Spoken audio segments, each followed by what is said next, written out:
All right, man. The vibes are up today. It's a Thursday, best day of the week. That's James Ham. Joe Brazil's over there rocking his Kings beanie. I'm Kyle Madsen, and we are sponsored by Jiffy Lube. We're the Insiders, and we're here till noon on ESPN 1320. Everybody listening on ESPN 1320 AM on the radio dial, thank you. Hello, good morning. If you're on the free Odyssey app, appreciate you as well. And, of course, everybody in the chatty house watching on youtube.com/ESPN 1320 and twitch.tv/ESPN 1320. We appreciate you. And our podcast listeners salute the James Ham and Kyle Madsen Show, available wherever you get your podcasts. Hope the future is going well. All right. We're going to talk a ton of Kings Warriors today. But I need to rewind. I want to rewind to March of 2021.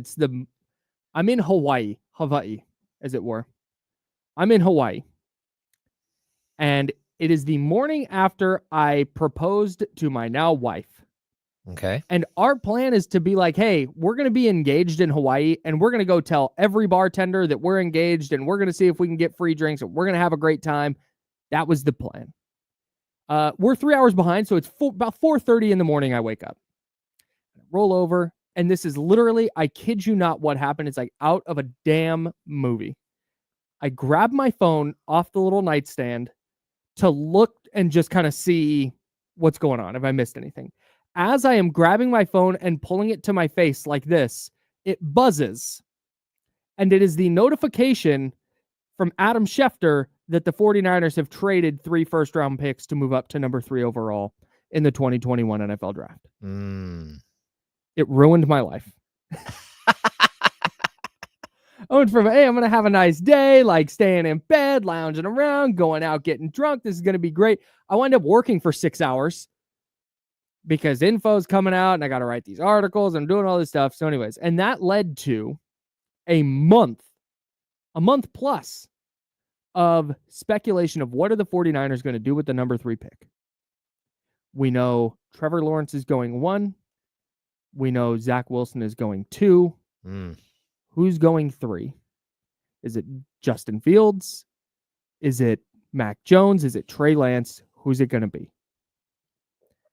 I did so much damn content about this that once the 2021 draft was done, I was excited for that to be over. But specifically, the Mac Jones of it all really threw a wrench in it because you had these exciting quarterbacks, Justin Fields and Trey Lance. They got these big arms and they can move. And the reporting was all, I don't know if you remember this, the reporting was all like, yeah, hey, Mac Jones is the guy. That's wild. Kyle Shanahan wants Mac Jones. Adam Schefter, Adam Schefter is like, when he says something, it's because that's the thing. I know people who are in the building in San Francisco who vehemently believed, yeah, hey, they're taking Mac. That's the guy. So we did a lot of content about this. The second on April 27th or whatever day it was, day 1 of the draft, when Roger Goodell headed to the podium and said, with the number 3 pick in the 2021 NFL draft, the San Francisco 49ers select quarterback Trey Lance, North Dakota State. He's like, oh my God, I never have to talk about Mac Jones again. Ever. This is the greatest day of my life. Second greatest day of my life. Sorry, honey. This is the second greatest day of my life. And then last night, I get home from work. I do a little podcast with my buddy Chris Biederman, Candlestick Chronicles, shout out. I do a little podcast. I got my writing done. It's about 6:30, 7 o'clock. Settling in for a nice little Wednesday. Right. We're going to have dinner. We're going to sit down. We're going to watch some TV, and we're just going to vibe. That's the rest of the night. I don't have any work to do. I get another notification. The 49ers have signed Mac Jones. And now he's back in my life. Just hanging around. And yeah, he's the backup quarterback. But is he? Because Kyle Shanahan got his guy. Oh, no. And, oh, hey, Brock Purdy contract negotiations. If they go sideways, we know how much Kyle Shanahan has wanted Mac Jones. Maybe Kirk Cousins still available. He's not. He's got like a $10 million bonus coming up that apparently the Falcons are just going to pay him. But now we're back here. And Mac Jones is on the 49ers. And I don't think that they signed Mac Jones. And again, we're going to get to Kings Warriors. We've got a ton on that coming up. But I don't think they signed Mac Jones because they're worried that Brock Purdy isn't going to sign or that they're looking for different options. I think they signed Mac Jones because when you look at the available quarterbacks, you know what? Yeah, he's right in there. Why not? He's just right. When you go look, there's no like, oh man, you need to get that guy. There's no like Sam Darnold, right? Where you're going like, hey, possible reclamation project. It's like, no, Mac Jones stinks. And he's available for $5 million guaranteed. Great. You're the backup now. If they need him to go out and start a couple of games, they feel like they might be able to win them with Mac Jones instead of Brandon Allen. Yeah, to me, like the Mac Jones thing, he doesn't have a big arm. We know that. His decision making is a little questionable. Yeah, he's bad. He's just like a mid quarterback, but so is Sam Darnold when they got him. So are other players that the 49ers are a place where guys can go and get their careers back online. I don't know that you're magically going to be able to teach Mac Jones how to throw the ball further or with more velocity. I don't think that's going to happen, but certainly think that it doesn't hurt to have at least somebody with some experience in the room. Mm-hmm. And, Josh Dobbs was fine last year, but it didn't feel like that was like a natural fit. Mm-hmm. He was a third quarterback for most of the year. Mm-hmm. But like, here we are, Mac Jones, San Francisco 49er. Yeah, man. And now we're here. And I have to talk about Mac Jones again. So help me, God. So help me, bro. If this contract negotiation with Brock Purdy lasts into training camp again, and Brock Purdy holds out, and we have de facto QB1 Mac Jones for the start of training camp. Oh, I'm here for it, just to torture you. I'm here for it. Great, cool. I'm glad you're having so much fun. It's like if the Kings would have traded for Luka. Except for that would have been way better. Yeah. It's exactly like, Mac Jones, Luka Doncic. Yeah, same thing. Yeah. Totally. Man. Yeah, but after all the years of, oh my gosh, they passed on Luka. If you were to get him after that, that would be weird. Yeah, but we would be, what are you talking about? No, I know. We'd be throwing a party. Yeah. The Kings had traded for Luka. We would all of a sudden go from hating watching him whine to, well, now he's elite at getting to the free throw line. Elite free throw line. It's not grifting. It's not grifting when you're that good. Hey, 9-0 run, 10-0 run. Luka's going to get to the line. That's what he does. God, what a leader. What a floor general. That's right. No one gets hit harder than Luka. No one gets hit harder than Luka. Nobody. So, like, just blow the whistle. He should shoot 10 more free throws a game if we're keeping it a stack. That's right. Man. Just immediately, I had just gotten downstairs. Just immediately, like, all right. Chris texts me, he goes, we should pod about this. Like, yeah, no, we'll intro. It's fine. I thought you already did pod before that. We did. You had a second pod? Yeah, and we attached it to the beginning. Like hey, we recorded a podcast and then some news broke. That's funny. Just a little cold open. Anyways. Nothing matters. Time is a flat circle. Eat Arby's. That's where we're at. That's where we're at. Kyle's sad. I'm not even sad. I'm just like, because again, it doesn't matter. This doesn't change the 49ers. Their over-under is probably going to be like 8.5, 9.5. Mm-hmm. This doesn't change that. Their Super Bowl odds are still 14-1. They're still the favorite to win the NFC West. This doesn't change. It's just like this guy. But then you start going down the list, and it's like, all right, here are the other free agent quarterbacks, and I promise this is the last we're going to talk about this, at least for now. Or ever. It's possible. Here are the other free agent quarterbacks. Gardner Minshew. Trey Lance would have been hilarious. That would have been funny. Drew Lock. Joe Flacco. Jameis. Case Keenum. Taylor Heineke. Do anything for you? I like Taylor Heineke. Cooper Rush. Carson Wentz. I like Heineke more than I like Mac Jones. Oh, he throws a lot of interceptions, but at least he can throw. He throws a lot of interceptions is the reason he would be disqualified by Kyle Shanahan. I have no feelings on whether one of those guys is better than the other one. They're all in a bucket. They're all nameless, faceless quarterbacks. Yeah, I totally agree. CJ Beathard, Kyle Allen, they're all just dudes. They're all just dudes. It just so happens that the dude they signed is Mac freaking Jones, who I thought I would clean my hands of. And now we're here. Ugh, I say. I feel for you, Kyle. I've never, you ever write out UGH in a text like ugh? Like ugh. Yeah. That I've never felt that emotion more than right now. Like ugh. Yeah. Nah, don't like it. I think I gave you the green throwing up emojis. Yes, strong. The perfect Yeah, it was like illustration of my my vibe. Yeah. Whatever, man. Not great. Not great. Michael McCorkle-Jones, San Francisco 49er. The Kirk Cousins of Brock Purdy's is in the building. Whatever. Want to know something good that happened last night? Yeah, what happened? My underdog lineup won. Oh. Excuse me. Our underdog lineup. Our. We did it, everybody. That's right. Here's what I want everybody to do. We're going to play the underdog game again. I have a lineup of picks that I currently like, but I will accept additional. Oh, no. Where'd my other one go? Oh, it must have gone onto a different page. That's fine. We will accept other entries. So I would love everybody to download the Underdog app. You don't even have to sign up. Would love for you to sign up. Use promo code KyleM if you sign up. But you can just download the app and look through the projections. Okay. The stat projections on their pick'em game. I would love everybody to do that and just start sending into the chatty house your lineups for tonight. Or what lineup you would do. Okay.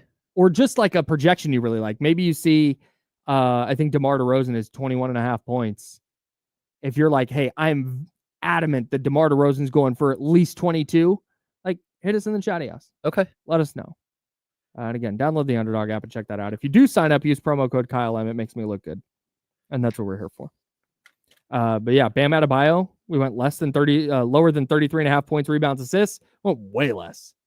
He finished at like 28. Ooh. Yeah. All right. We were right there. Yeah, nailed it. James Harden, higher than 8.5 assists. I think he had 11. We had Tyler Hero, higher than 27.5 points plus assists. I think he had 33. Oh, yeah, we nailed this that. It's the first time we've ever like collaborated, like talked out an underdog lineup. And it went really well. Yeah, Bam Adebayo, 20 points, rebounds, and assists for Bam.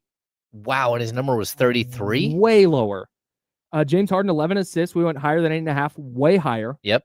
Tyler Hero, 38 points, rebounds, points and assists. And the number by the time I picked it was 28.5. Okay. And then Ivica Zubats, we had having a double-double. And he had that. Yeah, I'm sure. I have never had a lineup clear everything that easily. Like usually, like here, let me get another 3 out of 3. Luka higher than 28.5 points, he had 32. Cat higher than 11.5 rebounds, he had 14. Draymond higher than 5.5 assists, he had 10. Like you see, it's usually like a couple or within half. These yesterday's blew it out of the water. It was great, easy W. Zubats is on a tear. Hope you followed along, dude. He is awesome this year. Yeah, he's 26 and 14. He's been really freaking good. And Bogdanovic started, and Bogey went for 30 and 10. Oh my god! 30 points, 10 rebounds. What in the world is happening in this game? Hey, look, I think we found like a secret thing here with Underdog, because we were discussing this before. Like typically when I'm going through Underdog, I'm always looking for things that I think are too low. Right. And so things that I can go higher than, right, because I'm an optimist. Mm-hmm. Like, oh, there's no way he's going to go less than that. Mm-hmm. But I think when we choose them, and when you allow someone else to choose the possibilities, and then you have to like answer for them, like I think it makes it like slightly different, because I'm not looking at a bunch of numbers and pulling out the ones that I think will be just like higher. Mm-hmm. Yeah. You have to be really diligent, because it's so many numbers. Like on the Kings Warriors game tonight, I think it's like 150 projections are in there. So you have to be really diligent because it can get really overwhelming. And I think that's why talking them out really helps. Because I just see like Bam Adebayo 33.5, and it's like that feels super low. It's like, right, it feels low on purpose. They want you to go higher. Yeah. Anyways, but we had just seen Zubats, and he just tore through the Kings. And it's like, man, that dude's playing really well, and he's like, Bam's going to struggle with him. Yeah. Yeah. The Heat did no favors for the Kings yesterday. In fact, not a lot of teams did very many favors for the Kings yesterday. We'll get into some of the scores from last night, but we need to get into tonight's Sacramento Kings game. They're headed down to the, what is it, the dental office? Is that what they call it? Yeah, the dental office. Down to Chase Center in San Francisco. Kings Warriors final matchup of the season, final regular season matchup of the season, I should say, at Chase Center tonight. We're going to dive into that game, and we'll have plenty more hoops coming up right here. And if NFL free agency news breaks, we'll, of course, have it for you right here on the Insiders on ESPN 1320. Joe Brazil's there. He's James Ham. I'm Kyle Madsen. We're rocking with you until noon. It's ESPN 1320, Sacramento Sports Leader. Over the handlebars.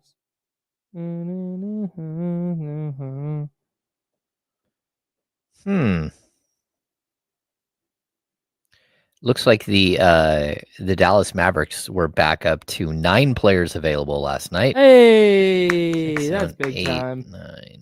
9. We are going to address this very question, Jay. We did see the Cooper Flag injury, and the Cooper Flag injury did not look good, and that is just a prime example of why there is no way Cooper Flag is not going number 1 overall this Facts, year. Dude. There's no way. If he had any like doubt, yeah, because fingers crossed he gets lucky here, and that's a sprain that it might cost him his tournament. Yeah. But fingers crossed it's not something that's so bad that all of a sudden it starts messing with his draft stock. I don't think that's gonna happen. It didn't look like that type of injury, but I'm not a doctor. Everybody's body's different. I have no idea. So it didn't look like that type of injury. So I'm hoping that's not the case. But man, if you had any doubts about whether you should go into the NBA draft or not, that type of injury will scare you out of those thoughts. Yeah. I mean, because it could have been way worse. I totally agree. It looked like a grade 2 ankle sprain at a minimum, and more likely a grade 3. Yeah, it was the ankle sprain that his foot didn't go directly sideways. It like went kind of over the top and sideways. It's possible that's a high ankle sprain. Yeah, they were again, not doctors here, but they were like grabbing like up near his knee. Yeah. Like, and working their way down the calf, and he seemed to be grimacing. And that's from what I understand what the high ankle sprain is it gets like all the way up into the knee. Yeah.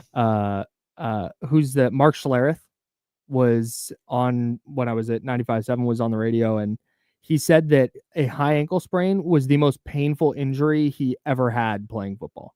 Interesting. Yeah, he said it's like it feels like your leg is broken. Okay. And you're just walking around. My dad is like an all-time tough guy, like construction worker. He cracked ribs one time and said that was the most painful injury he's ever had. I can't even imagine. Yeah. Yeah, I mean, when you hear about quarterbacks like, oh yeah, he broke a rib, they're gonna throw a flak jacket on him, he's gonna go play football. Like, I'm sorry, what? No. So I didn't play football, man. I'm not built that way. I'm not wired that way. Like, my ribs are cracked. Nobody touched me. I'm off for a month.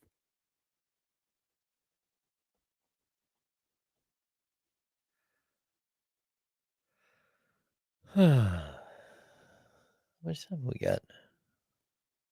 About 30 seconds. Stan Van Gundy at 11 o'clock, everybody, by the way. Shout out Stan Van.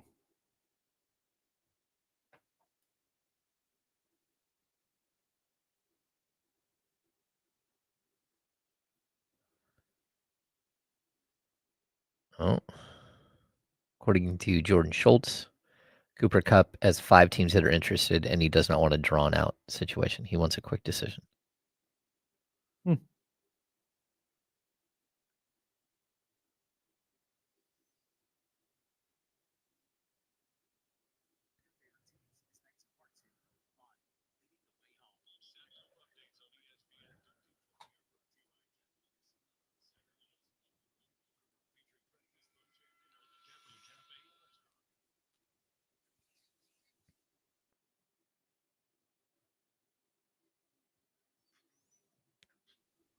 Now, back to the Insiders with James Ham and Kyle Madsen, brought to you by Jiffy Lube on ESPN 1320. He's James Ham. I'm Kyle Madsen. Joe Brazil on the ones and twos. Kings Warriors tonight down at Chase Center. The running bit for us. Every game's the biggest game of the year. Every game is the biggest game. Well, this is. But actually, this is a big game. This is massive tonight in San Francisco, and we had somebody in the chatty house ask us at youtube.com/ESPN 1320. We had somebody in the chatty house ask us if it was a must win for the Kings tonight. And from the literal definition of a must win, no. They could technically lose tonight and win the rest of their games and be like the 4 seed. But maybe 3. But from a just math standpoint and from a reality standpoint and from you just had a heartbreaking loss to the Clippers and then one of your most lackluster games of the year. Mm-hmm. You need this one. You can't fall behind. A loss would put you 4.5 games back at the 6th seed with 17 games to go. That's not a hill you want to have to climb. No, I mean, like, look, your goal is to have as many wins as possible. That's of course the ultimate goal, but to have as many tiebreakers as possible as well. Yep.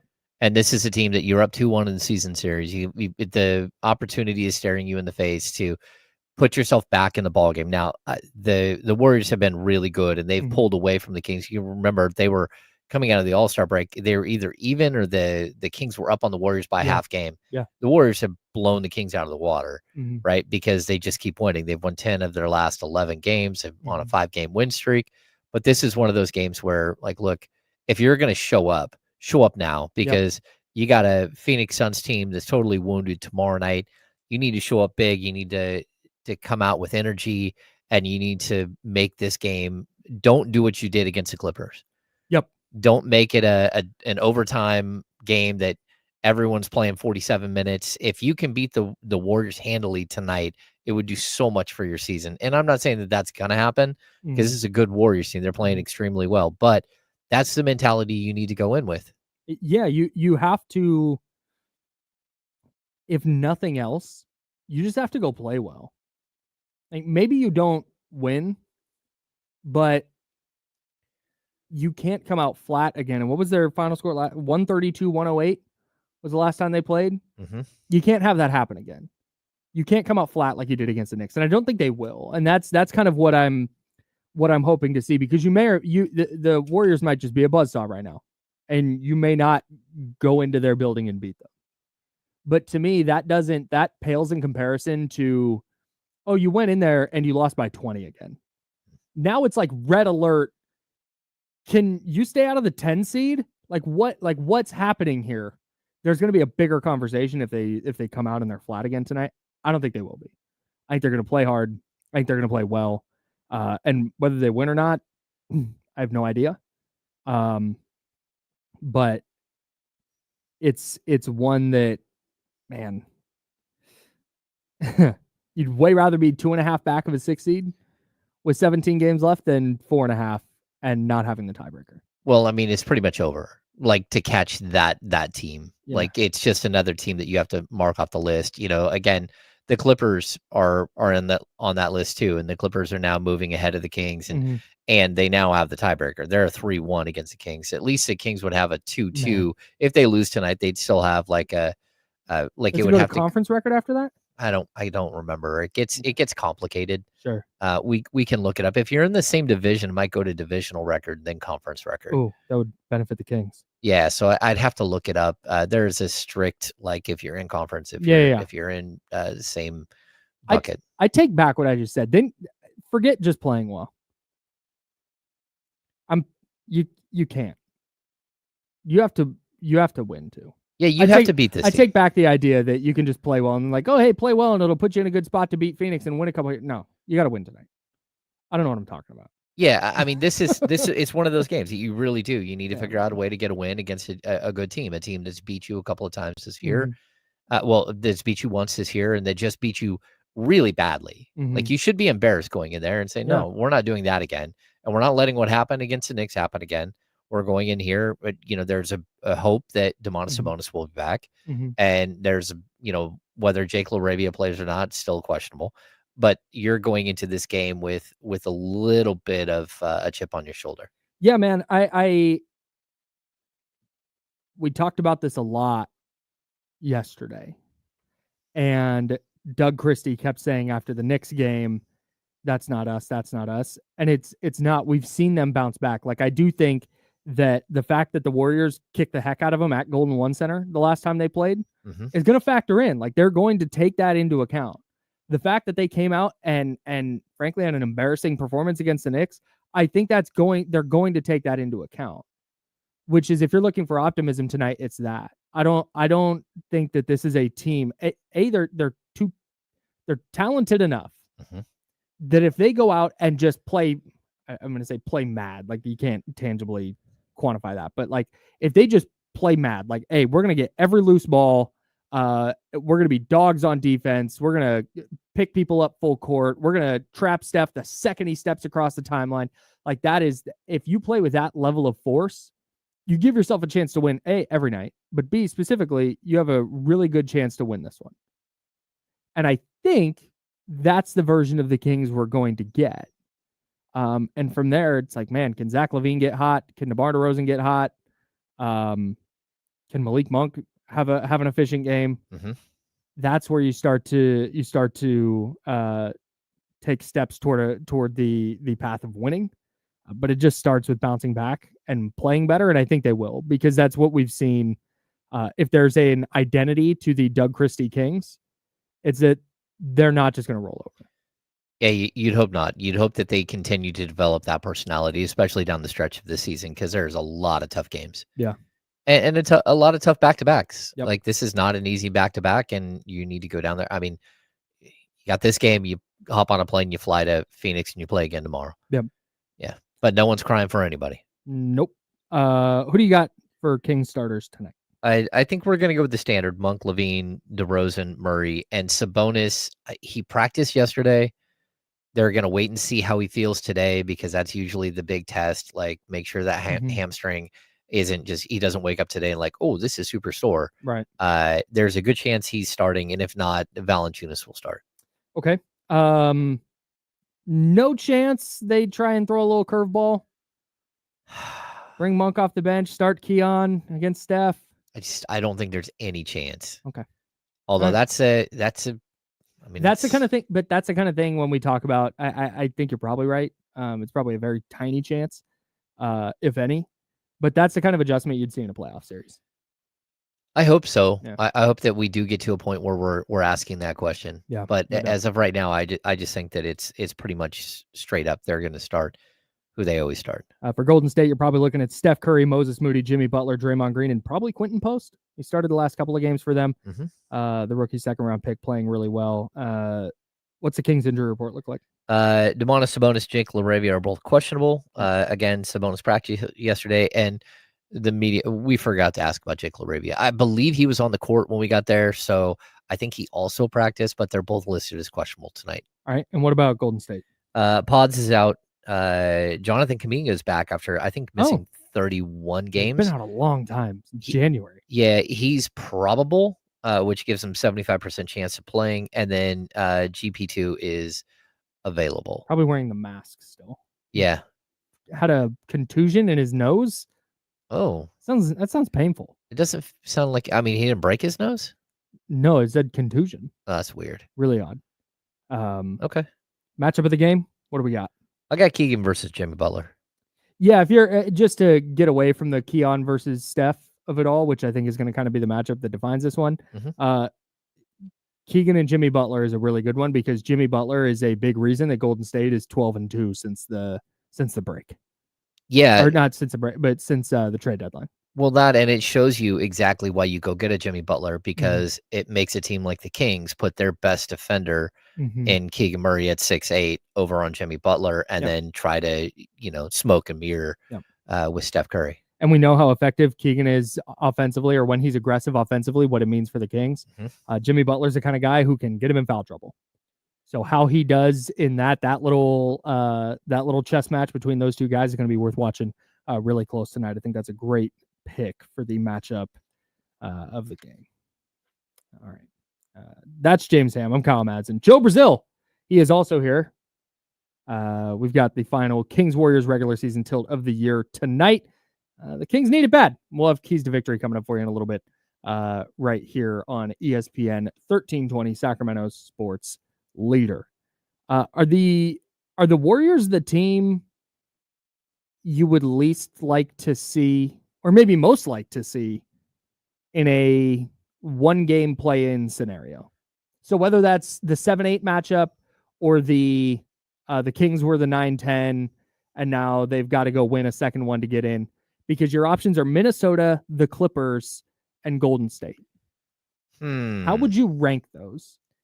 Okay. Let's assume everyone's healthy. Minnesota's playing extremely well right They now. look awesome. Right? I think if I were to choose the team I would want to play the most, it would probably be Golden State.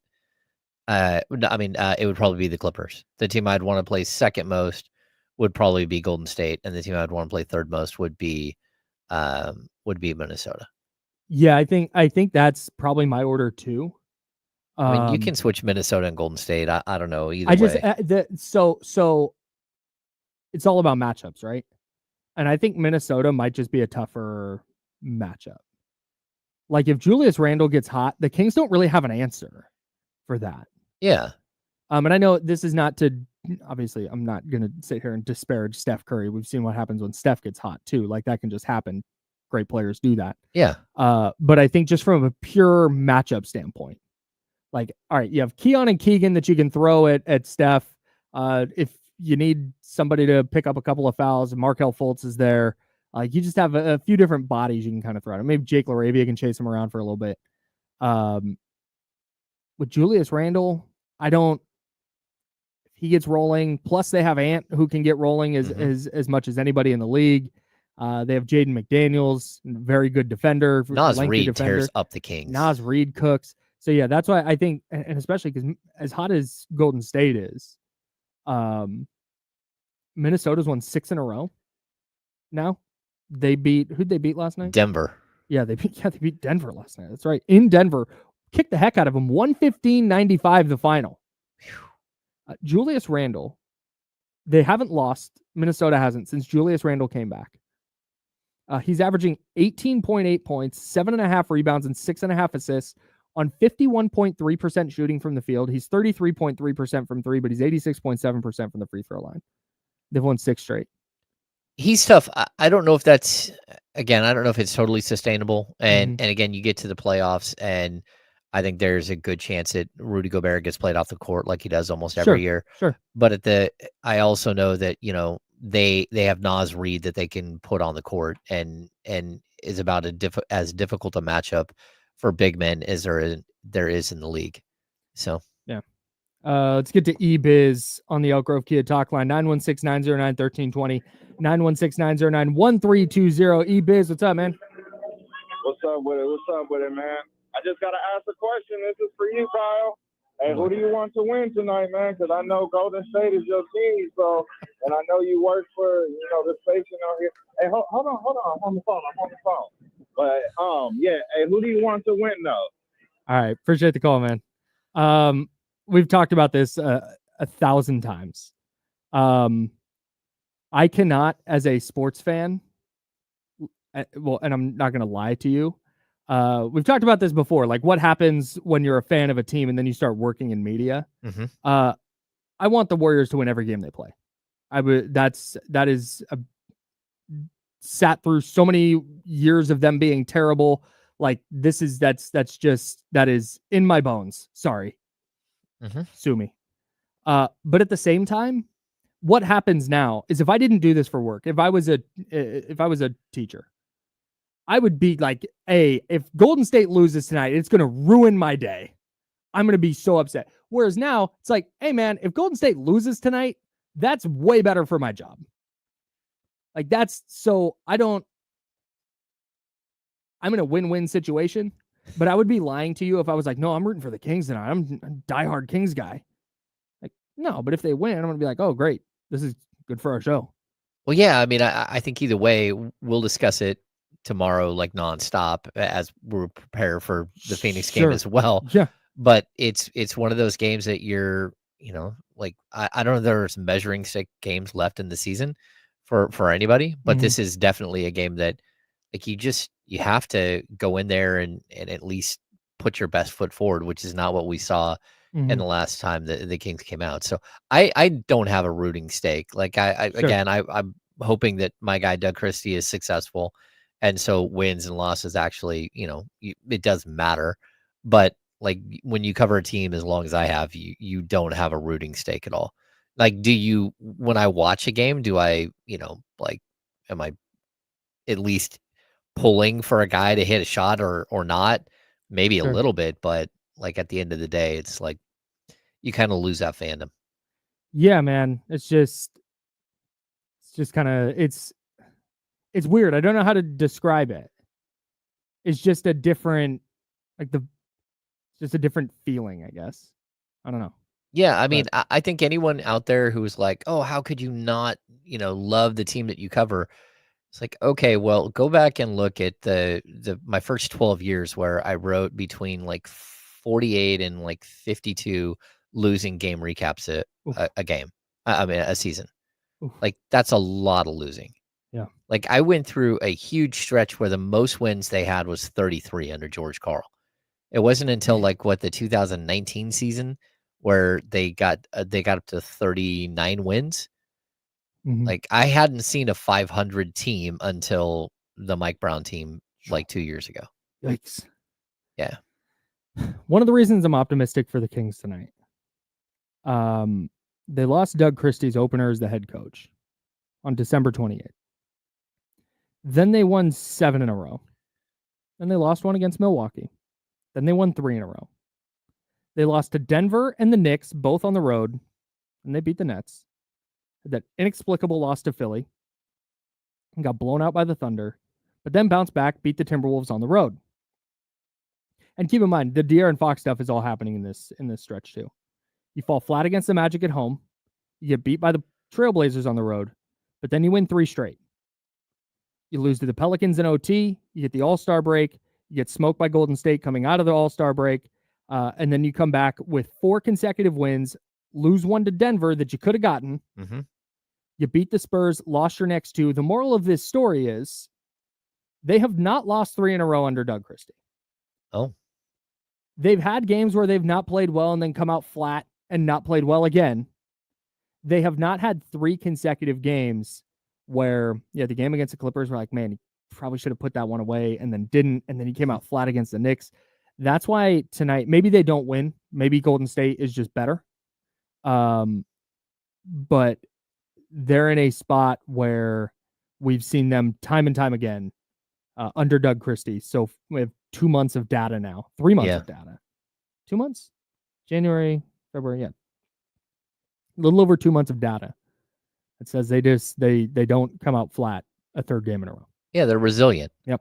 I think that's the style of game we're going to see tonight. Coming up at 11 o'clock, Stan Van Gundy on the call tonight with Kevin Harlan and Ali LaForce for TNT. It's a TNT game for the Kings, which I just found out recently. You can also watch on the Max app, formerly HBO. Oh. Yeah, shout out. We'll have keys to victory here coming up for you in a bit on ESPN 1320 Sacramento Sports Center.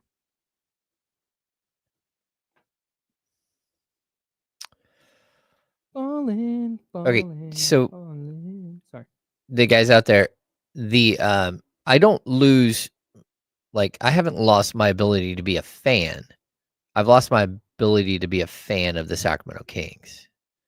So yeah, I can still be an A's fan. I can still be a 49ers fan. We talk about them here, but there's a difference when you like walk into a locker room, or you've got to ask questions of a head coach and everything else. Yeah, it's just a different like.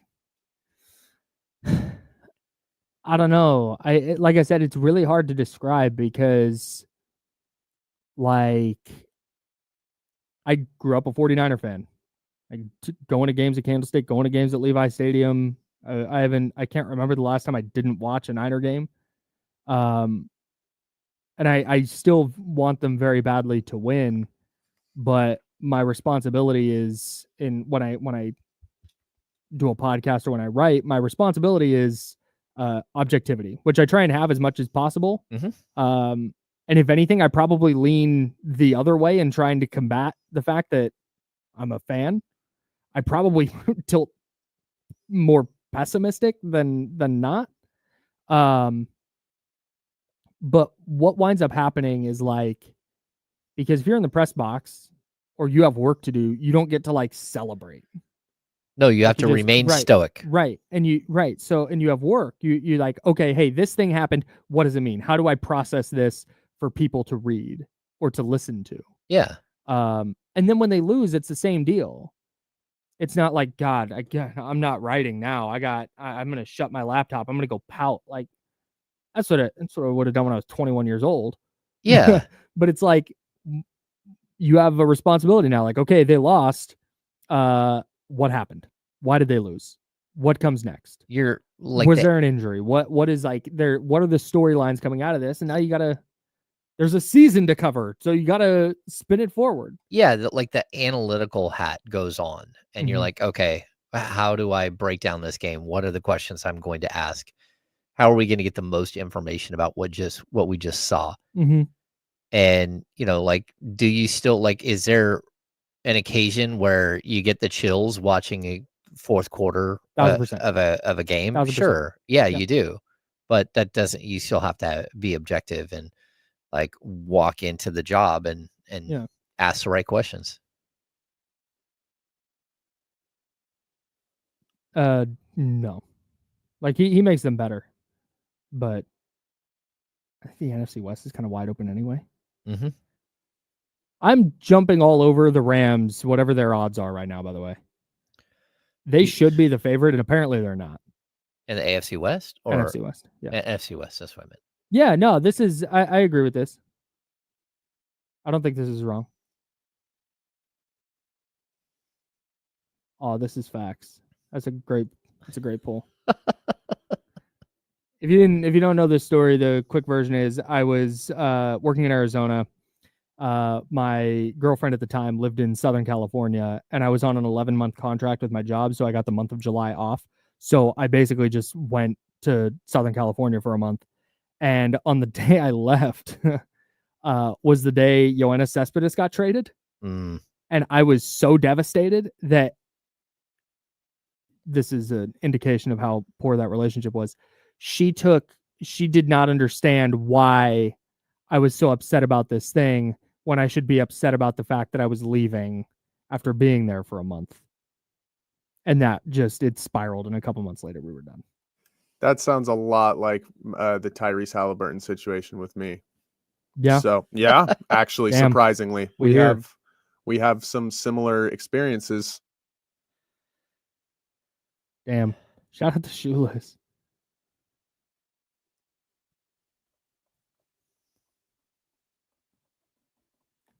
Maybe second round. Yeah. Like, this is the thing. This is the thing with Golden State right now is they've won, what is it? They're 12-2 since the trade deadline. Mm-hmm. But there's so many games where they're down like 25 in the first quarter. It's not 25, but they're down like big and they have to battle back, and Steph bails them out, or it's just like they don't make it easy.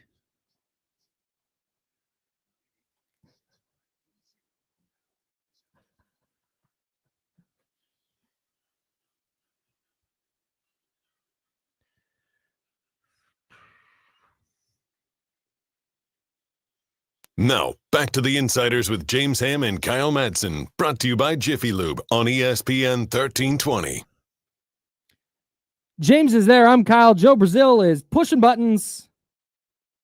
Kings Warriors tonight. How did we get here? Last year, first of all, when we started doing this radio program in September of 23. 23? Yep. Holy smokes. When we started doing this in September of 23, it was going into the season after Beam Team won. Yes. And you and I were both on the same page that, like, yeah, Golden State won that series, but these are two teams going different directions. Totally. Golden State's getting old. The Kings are trending up. And then they, of course, meet in the play-in last year, the 9-10 play-in, mind you. And the Kings win that game going away. And it was like, okay, Warriors done. Put them to bed. It's over. How have we gotten here?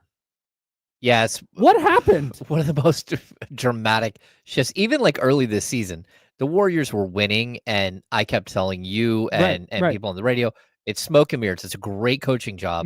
They were 13-man rotation or whatever it was. Yeah, but it's not sustainable. There's no way for that to stay sustainable. And then all of a sudden it wasn't sustainable. Right. They just fell off the map. Hit the wall. But when you go out and you make a big move, sometimes you get this bounce, and Jimmy Butler has given them a huge bounce. And what he's done is he's taken the pressure off of Steph and made it so, again, when you have a team that can only focus on one player, it makes you one-dimensional and makes it very easy to defend. Yep. They're just not that team anymore. Now it makes the addition of Jimmy Butler, it helps take the pressure off Steph. But what it does, it also, because you now have to divert your attention to two players, it makes role players like Buddy Hield or Moses Moody or Quentin Post, or name that role player on this team. It just makes them look so much better. Even Draymond Green, like, there's a big difference between what was a shell of Wiggins and Jimmy Butler playing alongside Draymond Green. Right. You now have a guy who's still a very, very good to great defender in Jimmy Butler. And it just takes the pressure off of guys that are defensive-minded players. Yeah. So I think it's really interesting. I do think that it is, again, a little bit of smoke and mirrors, because I don't know that Jimmy Butler is super sustainable at, just to play every night and all that stuff. And when you take him off the court, it does make the other guys around him look very, very, like, average. But for right now, it's working, and they're getting a nice push. And they're heading, directly towards a playoff spot. Yeah, and they've also had, like, this is what we talked about, like, Isaac Jones the other day, and how since Doug Christie took over, he hasn't really gotten a ton of burn. Golden State has gotten Quentin Post, a second-round pick who was in the G League, is all of a sudden, like, starting for them and is a key rotation guy. Guy Santos, second-year player, I think. I think he's third, but you might be right. But he spent a ton of time in the G League. Jonathan Kuminga goes down. He gets pushed into a bigger role, and he just finds ways to produce. Does, like, the little things. And that's what we keep asking for with the Kings roster. So can you find the guys that just do the little things? Like Jake LaRavia. Jake LaRavia is a great example of that. Keon Ellis does the little things. You're right. This is Guy Santos' second year. But just to give you an idea, just real quick, how dramatic. So you were talking how the start to the season for the Warriors were like, it's smoke and mirrors. And you were absolutely right. They started 12-3. On the day of the trade deadline. So they won on November 22nd. They beat the Pelicans to go to 12-3 on the year. Okay. By February 6th, the day of the trade deadline, they lost to the Lakers to go to 25-26. They were 13-23 after a 12-3 start. Oh, yeah. And now they're 12-2 since. It's a weird year, dude. Really weird team. It's a strange team, but also it shows you what the impact of one type of player can do. Yep. And the one thing that Jimmy Butler that they will always tell you, he's a winner. Right? And you're like, well, what does that mean? Well, yeah, I mean, but you're always like, well, what does that mean? And then you watch him play, and for whatever reason, his impact on the court leads to winning. It is unfathomable. And there are people that, that you can acquire that are great numbers guys, but you put them on the court and they don't have that same impact. And that's the biggest difference. There are a lot of guys in the NBA who put up numbers. Yep. And that don't impact winning at all. Yep. And then there are guys that impact winning greatly, and you're like, you got to collect as many of those types of players. Yep. Like, again, I would think even a guy like Jake LaRavia impacts winning more than, some of the other players that the Kings have brought in over the last 10 years. Sure. And it doesn't make any Sure. sense, Mhm. but the way that he flies around the court, the way that he brings energy, the way that he can defend multiple positions, Yep. doesn't matter what he's scoring or anything else. It's all about impacting winning. Yep. That's it. Speaking of impacting winning, let's get to keys to victory tonight for the Kings against Golden State. James Ham, what's your first key to victory? No more letdown games. Yeah. You can, again, the Kings may win, they may lose this game. I have no idea. Mhm. But what you can't have is another New York Knicks situation where all of a sudden that's who you are. That's who you are down the stretch. That you're no longer a team that is fighting for a playoff spot. You're a team that's hanging on by a thread. Mm-hmm. And that's what tonight, if they get blown out tonight, would feel like. Yeah, losing tonight would be brutal. Getting blown out tonight would lead to some bigger questions for me. Anyway, I think that's a good key. Number one for me, you got to defend Jimmy Butler without fouling. One of the things he's been very good at is when Golden State's offense is stuck in the mud, which will happen a couple times a game, he just starts getting to the line or just starts forcing the issue. Getting into the paint, getting defenders around him, spraying out for open threes, but you have to defend him without fouling. You can't let him start slowing the game down, and all of a sudden now he's got 27 because he's 13 of 15 from the free throw line, and now Keegan Murray is in foul trouble. That's not what you want here. You have to figure out a way to keep Jimmy Butler from getting to the free throw line and putting Keegan Murray in a precarious foul situation. Yeah, I'm shocked. He's averaging 7.7 free throw attempts per game with the Warriors. Man, I mean, that just is crazy, especially he was averaging 6.4 with the Heat. Mm-hmm. Like, this has always been around what he's had a 9.1 and a couple of 8s, 8.7, but 7.7 free throw attempts is wild. So you're right. That's a good key, Kyle. Number two. Keep the focus on Curry. This is also my second key. Yeah, whatever you got to do. I love when the Kings send Keon Ellis and then have Domantas Sabonis come up and show on Steph and just get the ball out of his hands. I think the Kings have done a great job of following him, of just chasing him all over the court. It's a little different with Jimmy Butler there. And the last time they played, they shut Steph down pretty much. And they still... They have 14-3. He had 12 assists. Yeah. So they were able to get it to other people, and they were able to beat the Kings. But yeah, this is it's a big one. You got to figure out a way to slow down Steph, and they've done a good job of that. But you got to figure out a way to do that while not letting three other guys, Moses Moody, Quentin Post, hit you for 15 points. That's a big deal with Sabonis playing, is because I don't think you can send Valanciunas out near the timeline the same way. No, because I think he'll just get cooked. Well, that and now you're playing 5-on-3. I think Valanciunas will throw Quentin Post around like a rag doll in the post, but Quentin Post can light him up from the perimeter, and that's a problem. Yeah. Whatever you've been doing against Steph, just keep doing it until it doesn't work anymore. His highest scoring game of the year was 26 points against the Kings, and that was in the 30-point Kings win at Chase Center. Oh, so just keep doing whatever you've been doing against Steph, and if it doesn't work, then you can adjust then. But I'd start there. Number three. Play with physicality. Yep. To me, that's what happened with the Knicks. The Knicks came out and just punched the Kings in the face, and the Kings did not have a way to respond at all. Yep. That's a big one for sure. Number three for me ties in a little bit to number two. You got to live with Gary Payton II and Jimmy Butler and Draymond Green shooting open threes. Yep. If that is what your defensive strategy winds up, and you just got Gary Payton II hanging out in the corner and he's blazing away wide open, if they start knocking him down, you tip your hat.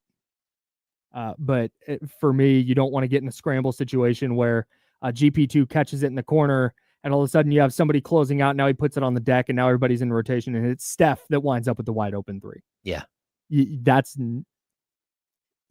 It's not what you want. No, you got to sag off with those guys. You do have to defend Post. You got to defend Moody. Yeah, Quentin Post is a good shooter. For whatever reason, Moody has torched the Kings every time he's ever played them. He torches everyone, man. And then then they send him back to the bench. Like, hey, 14 points, 15 points, 14 minutes. Sorry, we don't have any more minutes for you tonight. Yeah. Like, all right, that's a head scratcher. Interested to see what Jonathan Kuminga looks like tonight and how much he plays and what his role is. I'm interested to see if he upsets the apple cart there. Yeah. If his play style is not conducive to what they're doing and if impacts them greatly. Yeah. If it does, he's not going to play. Mm. Steve Kerr is not shy about sitting guys down. All right. He's James Ham. I'm Kyle Madsen. Joe Brazil's behind the glass. The latest iteration of Kings Warriors is tonight. Can't wait to talk about with you tomorrow on the Insiders at 10 a.m. right here on ESPN 1320. That is Sacramento's sports leader. Stan Van Gundy next. Yeah, Stan Van. Here we go. My man. So when you cut that, just leave off the Stan Van part. Does that make sense? My man. Quentin Post shooting 41.7% from 3. 4 attempts a game. That's no, do it with like 2 minutes left in the break.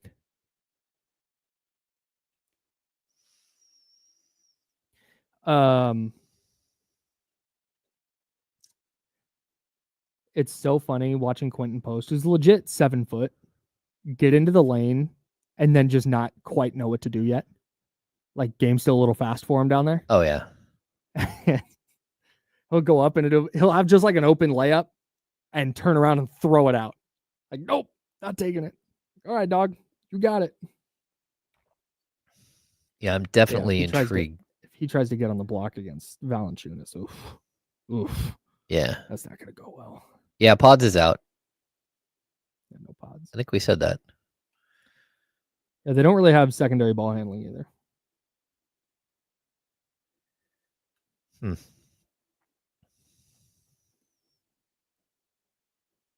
Kings and Warriors for me firmly in the same tier of like probably don't want to see him in round 1. Who, the Warriors? But also I don't think they're going to be favored in round 1, so that's where I think the Kings and Warriors both are.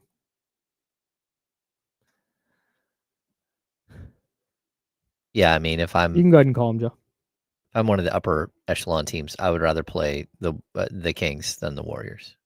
As of right now, just one team's playing way better. As of right now, for sure. But let's see what that looks like in 2 weeks. A weird press release. Blair Underwood is joining the Oakland Ballers ownership group.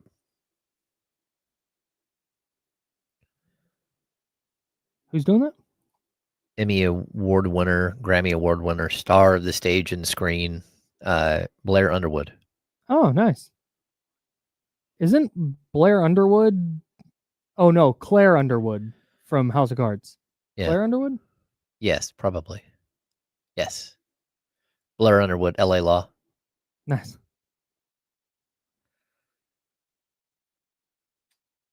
We got him on line 1. Yep. No. Just, no, we're good.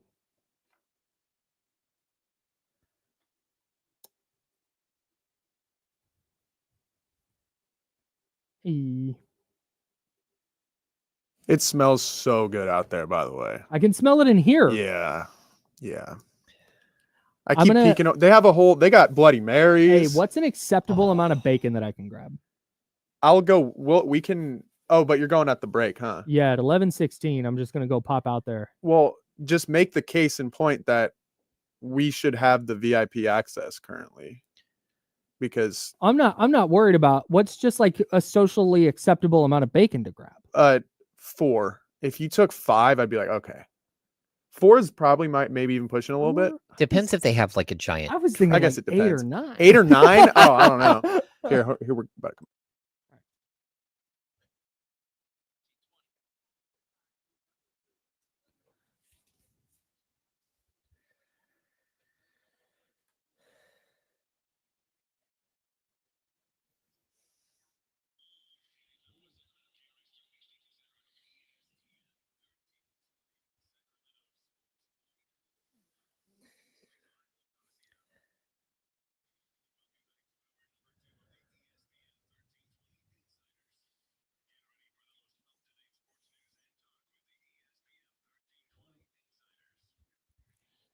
Hour number 2, that's James Ham. I'm Kyle Madsen, Joe Brazil behind the glass. We're hanging out with you until noon, then we'll hand it off to D'Lo and KC. We've been talking a lot of Kings Warriors, and excited to talk to our guest here, Stan Van Gundy, color analyst for tonight's game on TNT with Kevin Harlan and Ali LaForce, Alhambra High School legend. Shout out to the 925, of course, former NBA head coach, Heat, Magic, Pistons, Pelicans. Stan, thanks for so much for carving some time out of your day to chat with us, man. How are you? Well, I'll tell you what, I'll talk to you guys anytime if you're going to call me a legend. I mean, my God. I mean, Alhambra High School's finest, man. Well, I'll tell you what, flattery works, that's for sure. So, Excellent. Well, we really appreciate you, man. Mike Brown was 13-18 this season as the Kings head coach. Doug Christie now 20-13 as the Kings head coach. They've made some changes in their personnel, but what's been the biggest reason that you have seen for their improvement here? Well, first of all, and this is no knock on Doug, there really hasn't been a lot change. I mean, if you look at the underlying numbers, the offensive rating, I think was 8th under Mike. It's 8th under Doug. They've actually gotten a little worse defensively. Their net rating has stayed about the same. What they've done a better job of is, under Mike, they had that run where they were had some tough breaks and were losing a lot of close games. And so that skewed the thinking on everything. But it's really pretty much a similar team. A little bit better, if you look at the numbers, a little bit better offensively, a little bit worse defensively. And now, like you said, they've made the trade. I think when I look at Sacramento, I sort of look ahead and say, okay, what's next? Because Levine's a very good player. He and DeRozan have both played well. Obviously, they've got Sabonis. They've developed a couple other guys. Malik Monk has played well. But that team's going to need a point guard going forward. And I think you've seen the turnovers increase since the trade, though lately it's been a little bit better.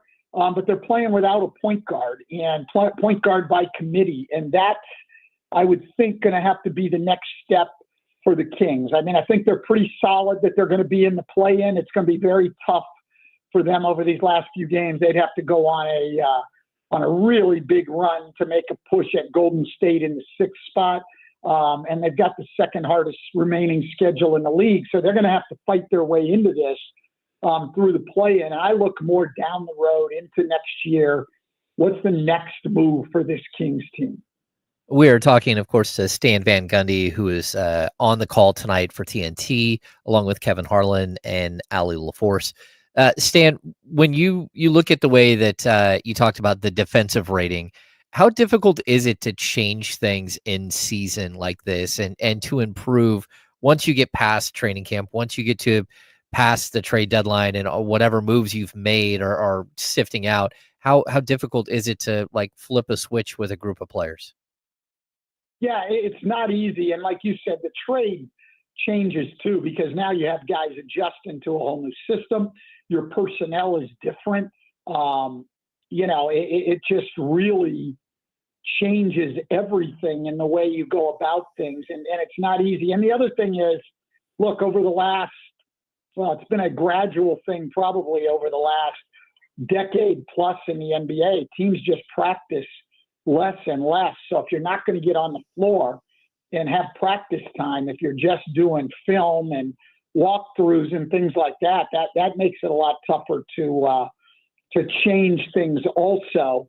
And it's look, defensively with the Kings, I mean, obviously Mike Brown, a great defensive coach, Doug Christie, a guy who has a real defensive mentality, but it's not a great defensive roster. It's a very good offensive roster, not as great defensively, not a lot of rim protection, not a lot of size. I mean, you're essentially playing with DeMar DeRozan as your power forward. The Warriors also small, but the Warriors force a lot of turnovers. Sacramento doesn't do that. So I think the move for Sac is, if they could just, be an above average defensive team with their offense, I think they'd have a chance to be really good. But the West is deep, and I I think it's going to be tough. You know, you look at where they are now, and there's not a lot of games left. They got to get ready to win 2 games in the play-in. If you could move to 7th or 8th, that's huge. I mean, people, I think, make the mistake of thinking, okay, it's the top 6, and then you're in the play-in and it's all the same. It's not. I mean, you know, like you're 9th, you've got to win 2 games, one of them at home, but you're going to have to win that 2nd game on the road. You're 8th. You got to win 1 out of 2. You're 7th. You've got to win 1 out of 2, and they're both at home. I mean, every move up the ladder helps you a little bit. So these games are huge. I mean, that loss, which could have very easily been a win, that loss to the Clippers was huge, because then they lost the tiebreaker to the Clippers also. I mean, you know, and Zach had a great shot at the end of that game. To win it at the end of regulation. And then Kawhi had to make a real difficult shot to win it. All these games are huge right now. Yeah. Talking with Stan Van Gundy, broadcasting tonight's Kings-Warriors game on TNT alongside Kevin Harlan and Ali LaForce. What are some of the challenges as a coach because the Kings had some pretty significant roster turnover at the deadline. What are some of the challenges a coach faces when you bring in a bunch of new players and then you're trying to integrate them on the fly while also trying to win basketball games, which are so important, as you just said? Yeah, look, that's really hard, and they've actually done a good job with it. I think Doug's done a tremendous job, but it's difficult, and especially with the trade they made, because, you know, that offense before revolved around Fox and Sabonis, and DeRozan, but Fox was a key guy, and he's a point guard. And now the trade, now your other key guy is a wing guy in Zach LaVine. And so, you know, you can't play the same. It's not as easy as just plugging Zach LaVine into what De'Aaron Fox was doing. You've got to have a different approach.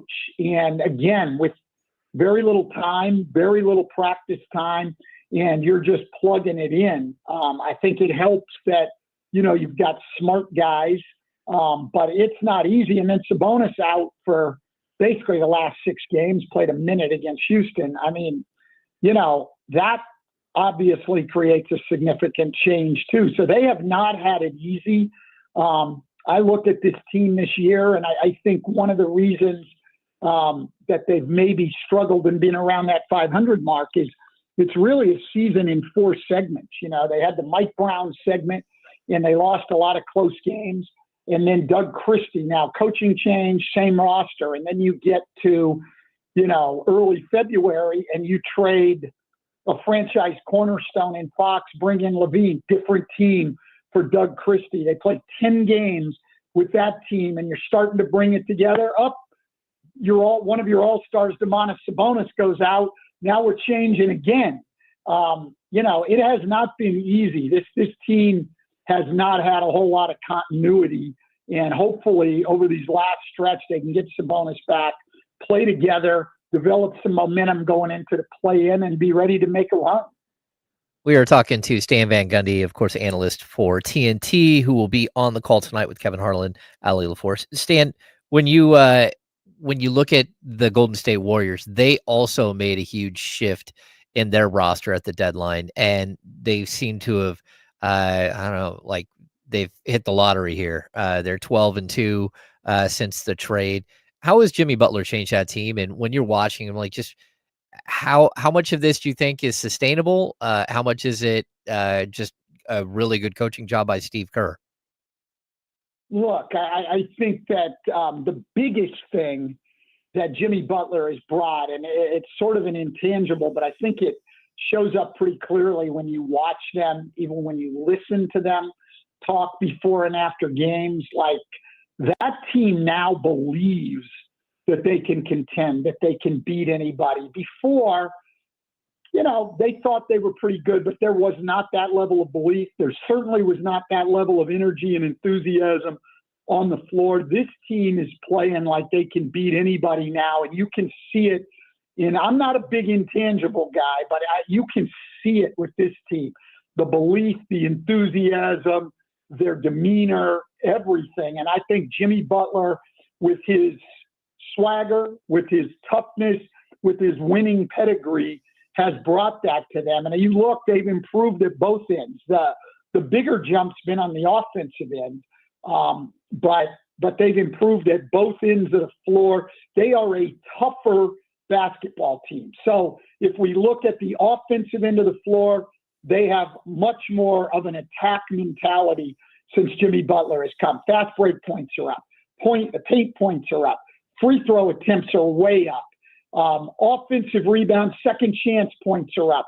So all those attack categories. And then on defense, a team that has been good defensively all year since Jimmy Butler's come now, number 1 in steals, number 1 in turnovers forced, number 1 in points off of turnovers, which, you know, on February 21st is basically how Golden State beat Sacramento. Mm-hmm. They forced 24 turnovers for 38 points in that game.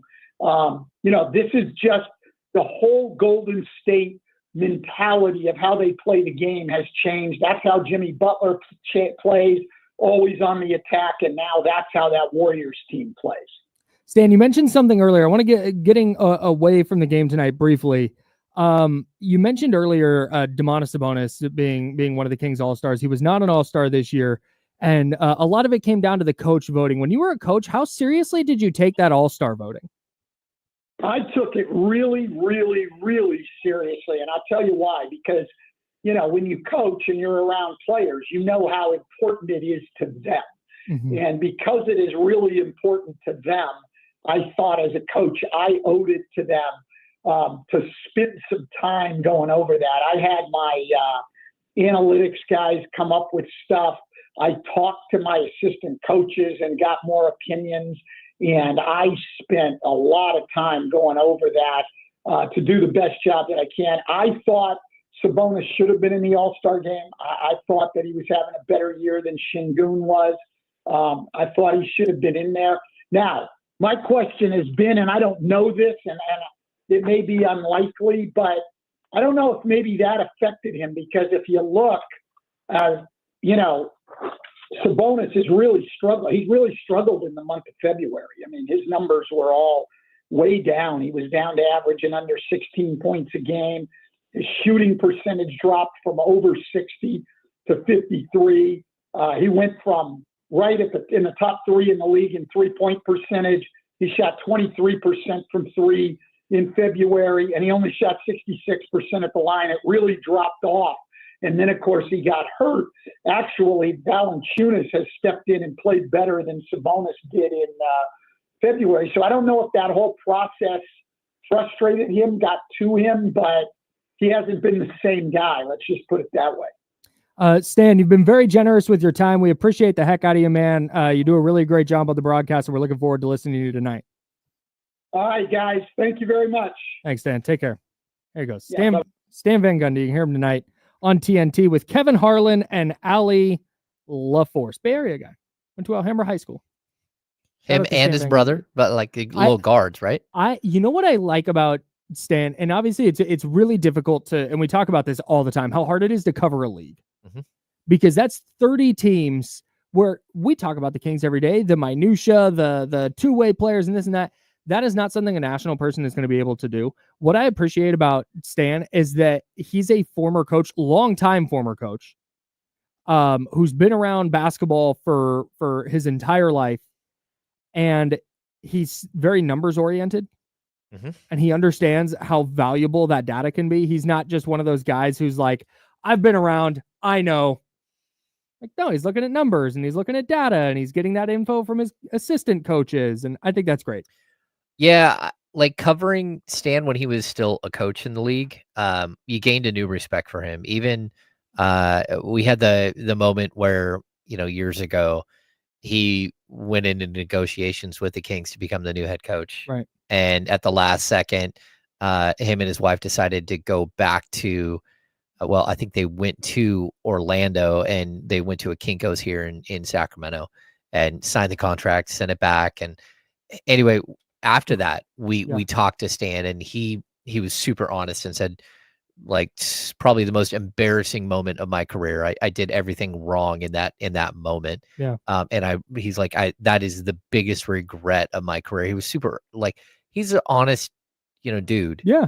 And like a real, like, down to earth guy. And Mhm. I thought it was like very, very interesting to see somebody who just kind of like fell on their sword a little bit. It would be so, that feels like the kind of thing, that's a great point, because that feels like the kind of thing that another coach would just blow off. Oh yeah. And Just be like, like, what? No, whatever. I These don't- things happen. Yeah. Yeah. It's part of the business. Yeah. I don't want to discuss that. I'm looking forward now. Yeah. I thought it was a Oh, super honest yeah, moment shout from out to him, Stan. which you don't always get. Yeah, good guy. Stan Van Gundy, alongside Kevin Harlan. I really do. I think this is not, because he's obviously not listening anymore. I think it's my favorite current broadcast duo Oh, is Kevin Harlan and Stan Van Gundy. I love Kevin Harlan. Kevin Harlan's my favorite. Oh, he's great. Yeah. He's the best. Him and Ian Eagle just understand the bit. Yeah. They get it. They're there to have fun. They're there to enhance the game. They do a great job. All right. We got more Kings Warriors to dive into. Did the Kings get any help last night? And where do they sit in the standings? Plus, we're going to give you another underdog lineup coming up. And we got a big winner last night. And we're trying to get you another winner tonight. And we'll get to that as well. Plus a handoff. We got a bunch of stuff. We're going to go step out and get some bacon That's right. right now. That's James Ham. I'm Kyle Madsen. Joe Brazil on the ones and twos. It's ESPN 1320, Sacramento Sports Center.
Hey. Got bacon.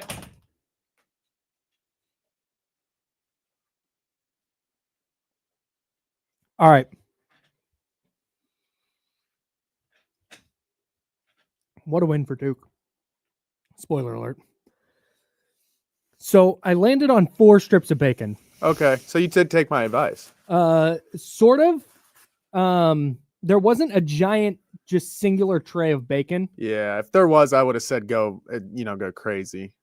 But it seems like they kind of have like a line going. A little How are chaotic. we looking though? I mean, it looks like Dude, the spread's amazing. it looks like a Pause. really good breakfast. It is. I'm getting a Bloody Mary delivered to me in a few minutes. Yeah, I love that for you, man. Yeah, I'll wait until noon, but I'm gonna probably have one as well. All right, we got about 5 seconds.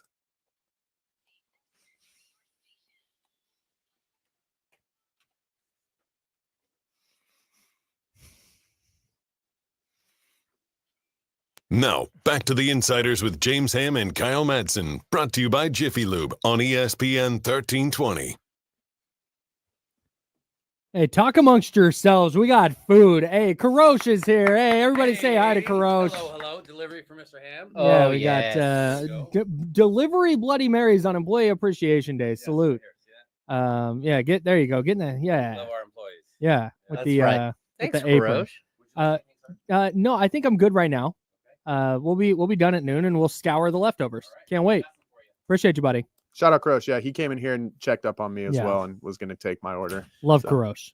Great guy. Not my dad. That is a tasty Bloody Mary. Yeah, it's a good. We have a lot. I've noticed there's a lot of bald people in this office. Me, Karosh. Yep. A couple. The new sales guy. One of our older sales guys. Not older, like he's been here. One of our longer tenured sales guys. Yep. Shout out to the ball gang. Well represented at Odyssey Sacramento. That's right. I'm really focused on this bacon. I've also got this vegan biscuit I'm excited to eat. It's Employee Appreciation Day here at Odyssey Sacramento if you missed the bit earlier. And there's just a buffet outside. It's been smelling good for like 2 Go hours. Eat. What are you doing? I here? will. No, Go I get will. food. I will. Don't worry. Okay. I'm gonna let Jesse grab his. Got it. Okay. And then we'll okay. go ahead and rotate out. You're not just bailing on the board. That's what I would have done. I You're a yeah. better person than me. That's Joe Brazil. everybody. So yeah, I'm staying here. Nice job. I think the best part is that they don't cater it. They actually, the bosses from every Make it. department, they're out there making pancakes and scrambled eggs and bacon. And It started at like 9:00 this morning oh yeah, for an 11 a.m. employee appreciation brunch. Shout out. Did the Kings get any help last night? Clippers 119, Heat 104. The Heat stink. they're done. They're toast. We always say this. Would have really loved a Heat win last night over the Clippers. They couldn't get it. Shout out to Underdog though. That was our underdog game of the night. We went 4 for 4 on our lineup. We did really well, Kyle. We'll have another one coming up in a bit. Rockets Suns was the other one we're locked into. We decided the Suns losing was better, right? Yes, it is, because what you want is that separation. Because I think right now it's going to be a battle for who's going to be the 10th seed, and the Suns aren't pulling away at all.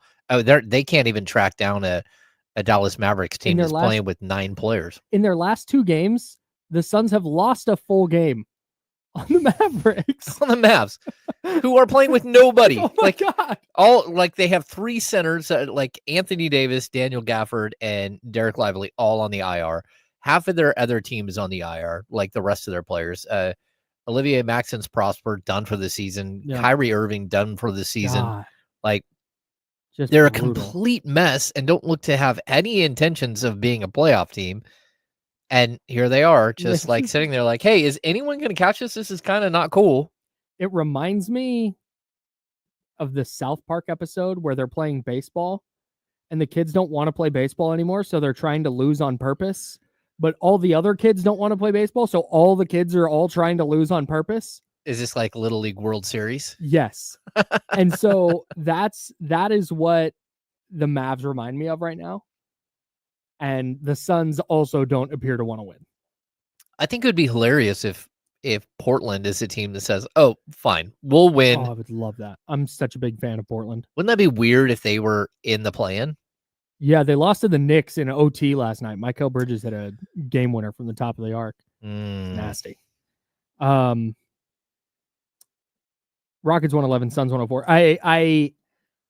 I think Stan Van Gundy, who just joined us at 11 o'clock, made a not like a groundbreaking point, but something that I think is important to emphasize.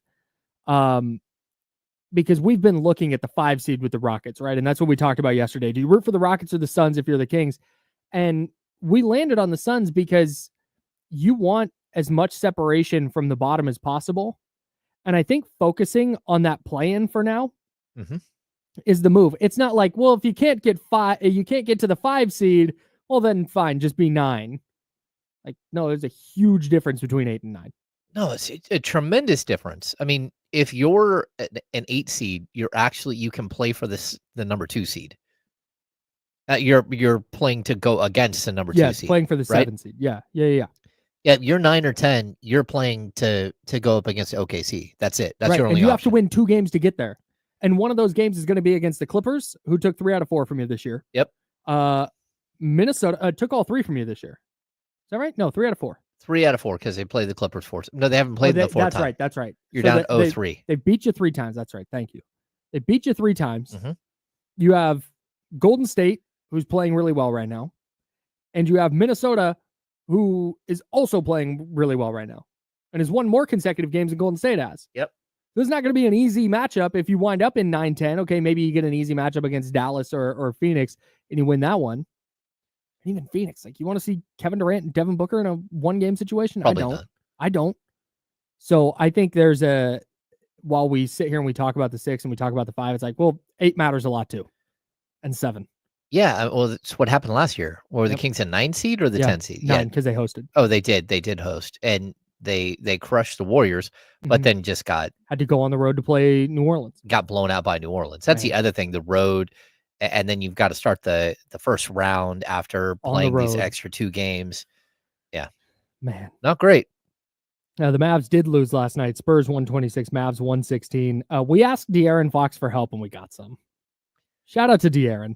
There you go. The Kings gain half a game on the 10-seed Mavs, or move further ahead of the 10-seed Mavs by a half game. 32, 9, and 11 for De'Aaron Fox, helping out his old team. It's his best game in a month. Yeah, he has a really good game. They're He's now really 4.5 solid. games behind Dallas for the 10th seed. They still have an outside shot. I don't know that plan. The Spurs? Yeah. Nah, I don't know. they're not very good. No, they're not, but neither is Dallas. Neither is Phoenix. That's the thing, is I don't think any of these teams are going to win enough games to jump that high. You know what I'm saying? To Like, they take have the to- Kings out of the plan? No, to get to 10. I don't think the Spurs have enough to get to 10. No. I just don't. That takes too many games that they need to win and then also have people in front of them lose. In the loss column, the Spurs are only 3 games back of the Mavs. Hmm. I don't know. I don't trust them. They are 10 games under, and the Mavs are only a game under. If they get that De'Aaron every night, which we know they're probably not, then maybe. But if he's going to struggle, they're going to stink. There's a point where Fox, I think, is scheduled to go in for hand surgery, and will miss the rest of the season. I'm not sure has that been what day. announced? No, I mean there was talk when they were here I that see. there's an actual date that has been discussed, that there's a possibility I see. that he'll shut it down at that point. I see. Last game from last night that impacted the Kings. Wolves 115, Nuggets 95. We talked about them a little bit earlier. And the Timberwolves are doing exactly kind of, I think, playing their best basketball at the right time. Mhm. But they're integrating Julius Randle in a way I wasn't sure they were ever going to be able to. And it's since he's come back from injury. And his numbers are really nice. If we're rounding up, it's 19, 8, and 7. It's 18.8 points, 7.5 boards, 6.5 assists. Yeah. 51.3% from the field. That'll come back down to earth a little bit, but he's not like shooting a lot. There's, I think, 3 games since he's come back where he had single-digit field goal attempts. And if you can keep Julius Randle from trying to take over and becoming a black hole offensively, and he's actually distributing a little bit and scoring too, that's where all of a sudden you start to see the fit a little bit better with Minnesota. And whatever happened while he was out, some light bulb came on, and they're playing awesome. They beat the Nuggets by 20 last night. Ooh, it's always going to be about usage for him. Like if you allow his usage rate to get too high, you're in trouble. I totally agree. And so what they've got to do is they've got to, like, for the season, his usage rate is 25.3. Mm-hmm. I'm guessing his usage rate over the last couple of games is more around 22, 23%. Mm-hmm. And that does actually matter. If you can get him as low as possible in the usage rate, move the ball, get the ball out of his hands more often, allow guys like Naz Reid to really kind of, expand their game and be something bigger, then I think you've just got a better shot. Yeah, I think you're right. Hey, real quick, the James Sam Comats and Joe Brazil were the insider, sponsored by Jiffy Lube. Did you eat yet, Joe? Okay, thank goodness. I was going to be actively mad if you hadn't just walked away from the board. All right. You got your food. Very good. We were talking about this a little bit this morning. Can you tell me about what's going on with Keon Ellis's contract situation? Because he is making 2.1 this season. He has a team option for 2.3 next year. Mm-hmm. If they pick up that option, he's unrestricted in 2026. But if they decline the option, then he's restricted this summer, and the Kings would have right of first refusal. Yeah, exactly. So the Kings are in a weird situation with Keon Ellis. They have an opportunity this summer to try to extend him, right? Okay. They'll have some limitations on how much they can give him and all that stuff, but they have an opportunity to try to lock him up to like a new 4-year deal or whatever. But if they just go into next season and they pay him the $2.3 million, they risk losing him at the end of the season next year. Now, again, they'll have Larry Bird rights to him. He'll have 3 years with the team, and they can pay him more than anybody else on the market, but they won't have the right of first refusal. So if this is kind of like a sketchy situation for the Kings, because realistically, if you have him on a bargain deal for next season, but if you void that last year, it's probably what's going to be best for retaining him long term. Like, is there an opportunity for Keon Ellis to go out and get $15 million this year? Okay, that might be the case. He might get a huge contract offer from someone else, but his cap hold is going to be so minimal this summer. And again, if you give a qualifying offer, it's going to be so minimal, like basically like a $3 million cap hold, that you would be foolish to not consider it. So if they think that they can sign him to an extension, they'll have that extension. They'll have him under contract for next year at 2.3, and then an extension would kick in afterwards. If they're worried about whether or not he's going to re-sign with them after next season, if they pick up the option. Well, sorry, no. keep going. What I'm saying is if they have a feeling like it's going to be difficult to retain him, they should opt out now. They should opt out this summer, allow him to become a restricted free agent. You don't want him, you're still going to work a contract with him, right? But it also allows him to go out and shop himself and say, okay, how much am I worth on the open market? The one good thing is I think Keon Ellis, the fact that he only averages 7-8 points a game, that's a good thing for the Kings. It plays in their favor. But teams around the league, players like him, they do get paid. I mean, there was a point where Kenton Bazemore ended up signing that ridiculous contract with Atlanta a few years back, where he was getting $19 million a year as a player like what Keon is, right? We saw what Kentavious Caldwell Pope got last year. We saw the Bruce Brown contract that has been moved around now, but the 2-year $46 million contract that he got.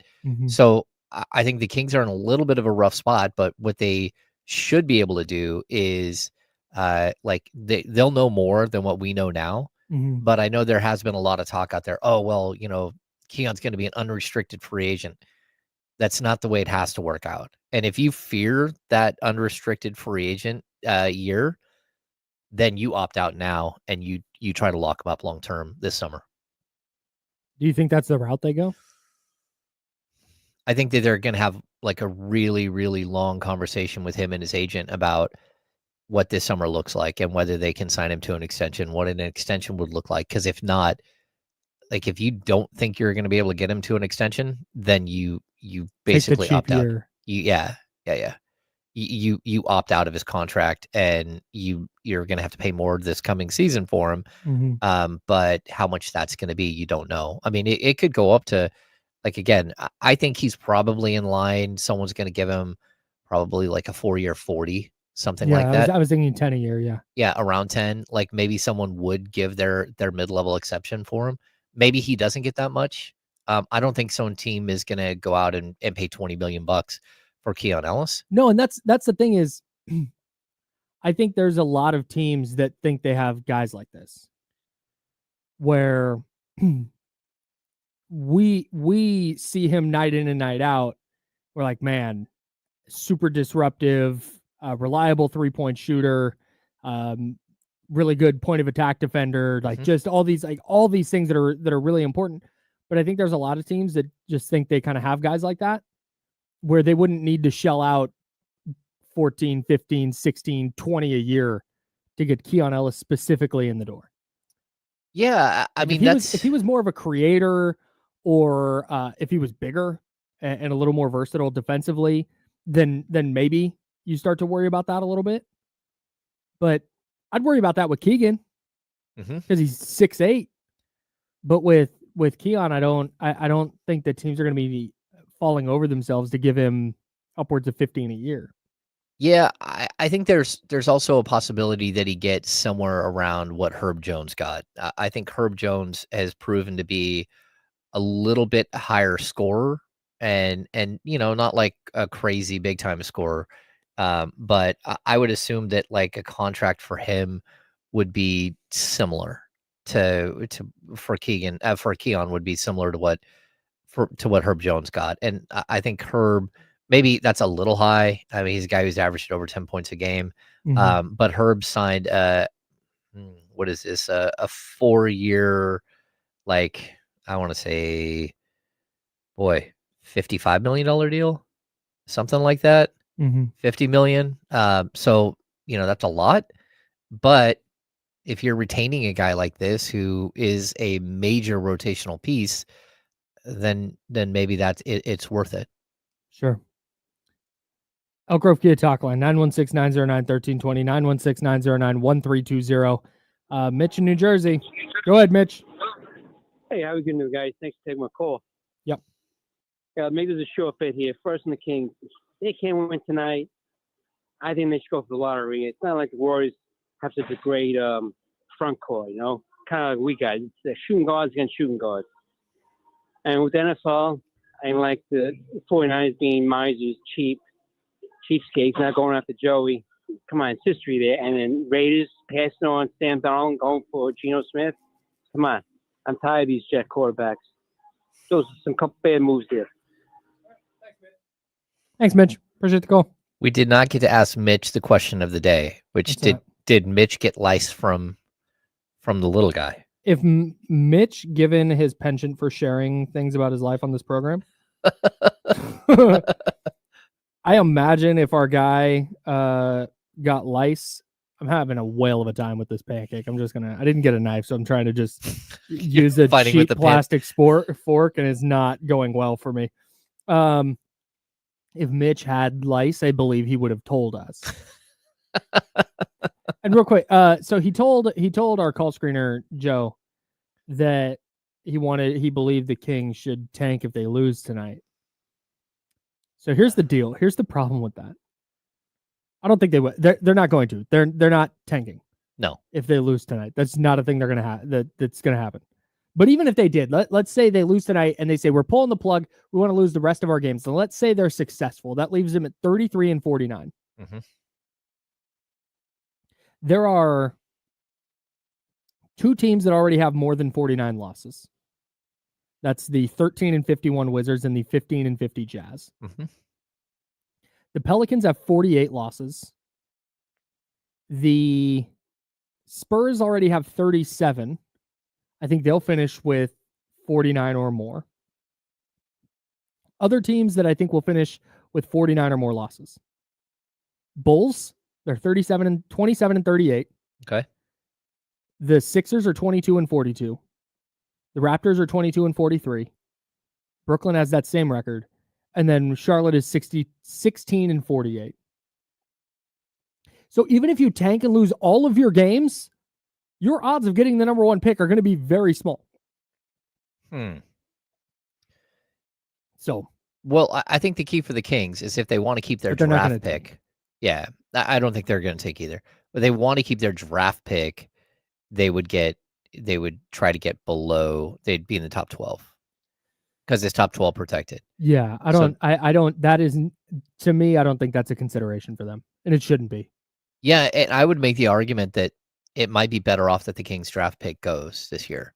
Again, I completely agree. Yeah, the number wherever they're at, like let's say they're the let's say they miss the playoffs, but they're in the play-in, right? Mhm. That means they're still in the lottery. Mhm. So like the top 14 teams, the bottom 14 teams are in the lottery. Okay. Right. So if you're not a playoff team, you're in the lottery. Mhm. Right. That still gives them an opportunity to somehow move into the top 4. It's a very slight chance, but it still gives you the opportunity, and your pick is top 12 protected after the lottery. So it's not like if you end up at the 14 spot but move up to number 2 that you already gave your pick away. Mhm. So I think it would be better for the Kings to start fresh this offseason. They get to July 1st. They'd have their 26, 27, 28, 29, 30, 31, and 32 picks, 7 years of picks, Yep. and an additional pick in 2027 and an additional pick unprotected in 2031.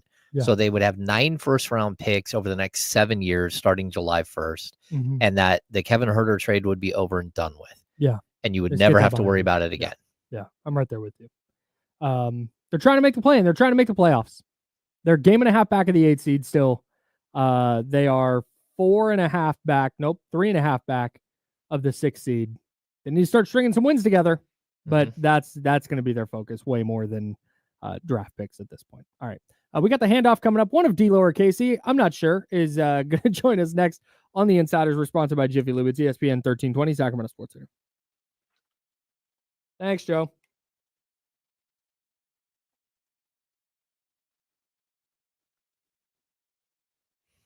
I am going to win this battle with this pancake if it's the last damn thing I do. Let's go. Got it on the run, Kyle? Huh? You got it on the run? Yeah. I saw my promotions team out there as I was grabbing some food, and they're all sitting there having a good time, right? And I go, "Are we doing?" I noticed they didn't have any drinks. I said, "Are we doing any mimosas? Any Bloody Marys?" And I got a look, and I don't think the vibe that I got. I don't think we're doing any Bloody Marys or mimosas. Bad beat for my guy. So we're gonna go ahead and chalk that one off of the board today. It's all good though. Tough. Megan runs a tight ship, dude. I was like, oh no, I wasn't either. Obviously, I was Like, just yeah, no, I was, trying to spark up a conversation. So. John Feinstein. I don't know. I feel like when your boss says, you're like your boss, the guy who is in the station, who is the boss of all of us, goes, "You want a Bloody Mary?" Oh yeah, that's an open door to say yes. It is, but also if your direct superior is like, there's levels. I get you for sure. Also, Megan scares me way more than New Aaron. So, well, yeah, no comment. I love Megan. Just for the record, she is amazing, great, and she's a huge reason why I got to where I am now. Our entire promotion staff is these, without question, on 95.7 we barely had a promotion staff, but this is without question the best promotion staff we've ever been around. Well, I'm part of it, so I appreciate that. Yeah, Thank dude. you. Yeah, you're very much part of that. And yeah, shout out my promotions team. I love my team. Yeah. Best-selling author and sports commentator John Feinstein has passed away at the age of 68.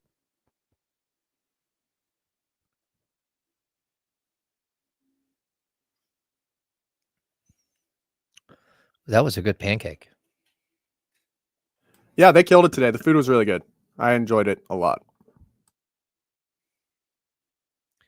Charlie was out there cracking eggs at the speed of light. Yeah, he was. Yeah, salute. Shout out Vanessa.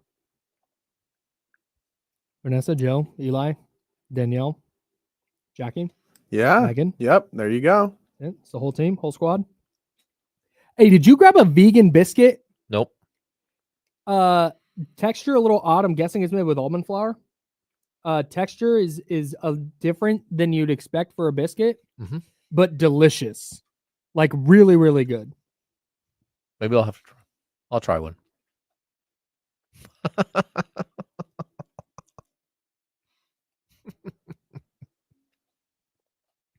It's a good question, Russ Dog. It's a good question. Really good question. I don't think you did. It was optional on the side, I believe. And that might be for certain reasons. Not sure.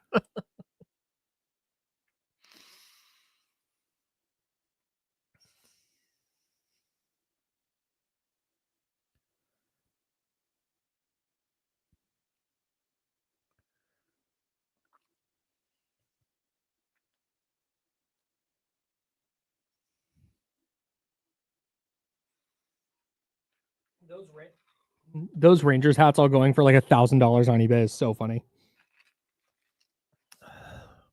From Jesse, he said he did not throw anything on there.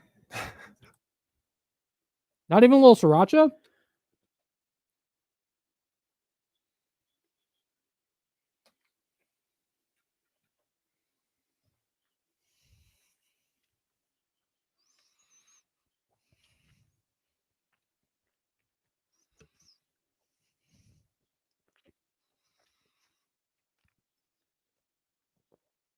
Now, back to the Insiders with James Ham and Kyle Madsen, brought to you by Jiffy Lube on ESPN 1320.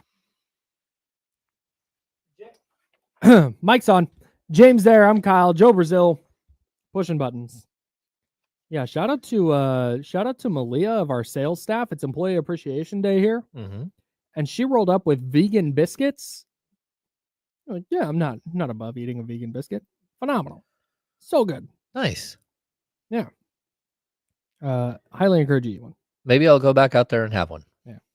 I need to make an underdog lineup for tonight. I'm here for it. And so what I did was I went through the Underdog app, and I encourage everybody to do this. Download the Underdog app, and of course, if you sign up, you don't have to, but if you do sign up, use promo code KyleM. Get up to $1,000 in bonus credit. Obviously, game of the night, Underdog game of the night is going to be Warriors Kings. Mm-hmm. Here's what I'm looking at. Zach LaVine's points projection is 20.5. Oh, I'm going more. Yeah, I'm going higher on 20.5 points. Part of me, because one of the things you can do on Underdog with their pick'em game is you can adjust the point totals. Yeah. So I can make it a 1.5 times multiplier if I bump that total to 24.5. Okay. You want to go higher than 24.5? Or do we just want to stick at 20.5? I feel like 20.5 is so low that it makes me want to go lower.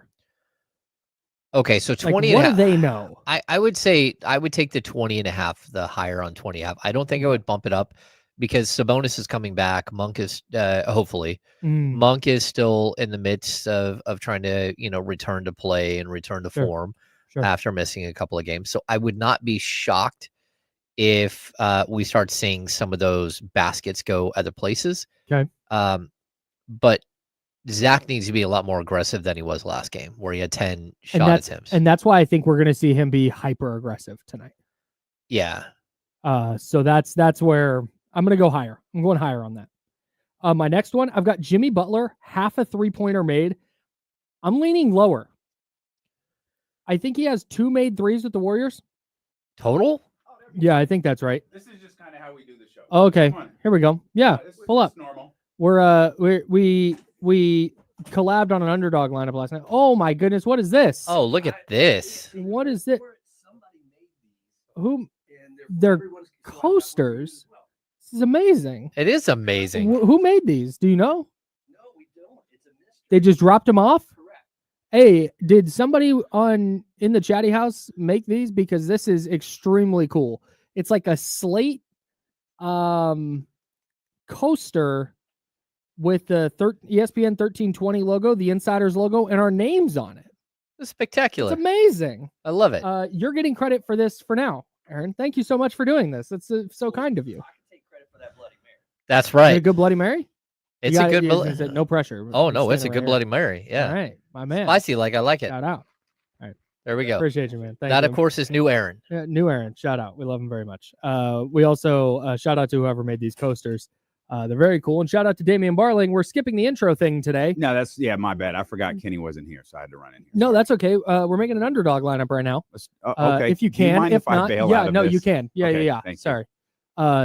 Just timing of the read. That's my bad. We'll get to the handoff here in a second. Where were we at? Yeah, Jimmy Butler. I'm going less than half, or lower than half a made three, because with Golden State, Jimmy Butler is. Let me get to his totals. Stand by. 5 for 25 from 3 in 13 games. So I'm going lower. Draymond Green, the number 6.5 assists. I kind of like higher. I like higher too on 6.5 assists. That's just, it's so much. That's what they used to do. That's what they do now with Draymond. It is when in doubt, they get him the ball and he just orchestrates, and it leads to a lot of assists. Well, that, and he also is known, and the Warriors are known for getting those offensive rebounds and kickouts, and that's where the Kings usually give up a bunch of easy points to the Warriors. Yep. And then Keon Ellis, 1.5 steals. I feel like the Warriors have a little penchant for turning the ball over.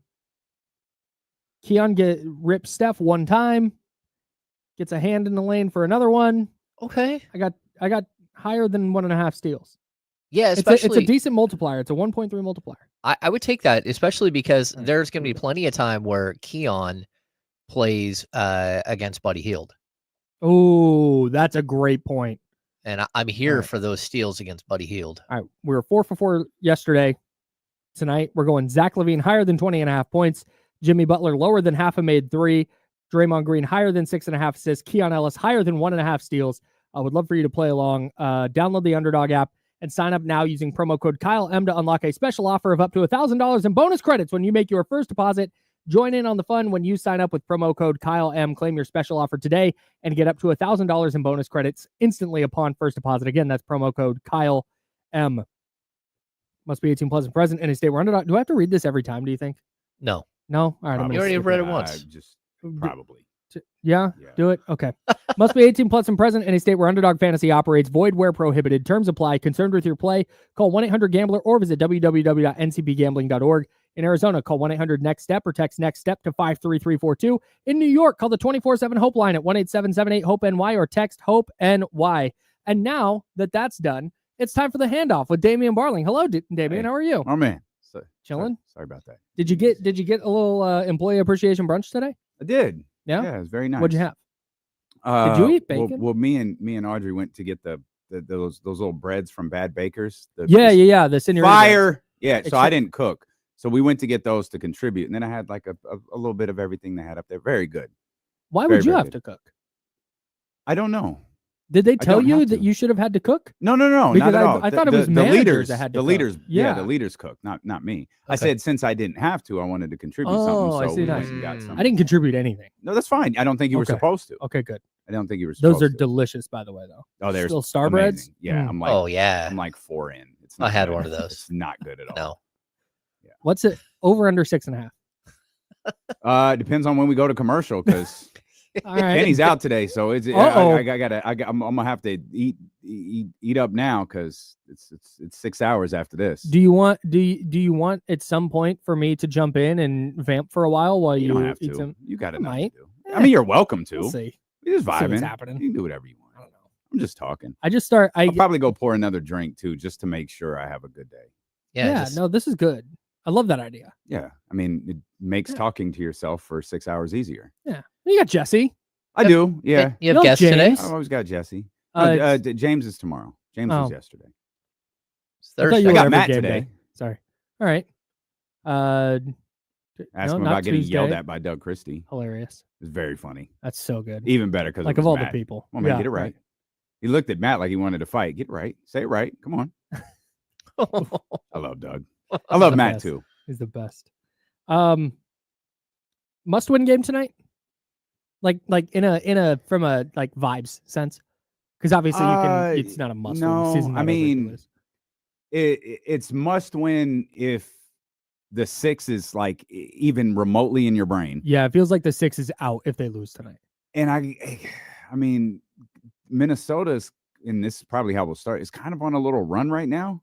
Yeah. Good, dude. And like I don't think they're good. I'm not buying it. Like I do not buy this basketball team at all. But they have one, what is it, like 6 in a row? 6 in a row. Yeah, and they beat Denver by 20 in Denver yesterday. So you could wind up playing yourself out of the 6 and the 7 with 1 loss tonight. And now you just get into a position where, all right, can you finish in the 8th spot and still have to only win 1 game? Yeah. I don't care as much about the 7 as much as I do the 7 or 8. Right. Like you have 2 opportunities to get in you got 2 opportunities to win 1 basketball game. Yep. And I'll take the Kings in that. I'll take them doing it in that scenario. Yeah. And if you can win the first one, you avoid OKC.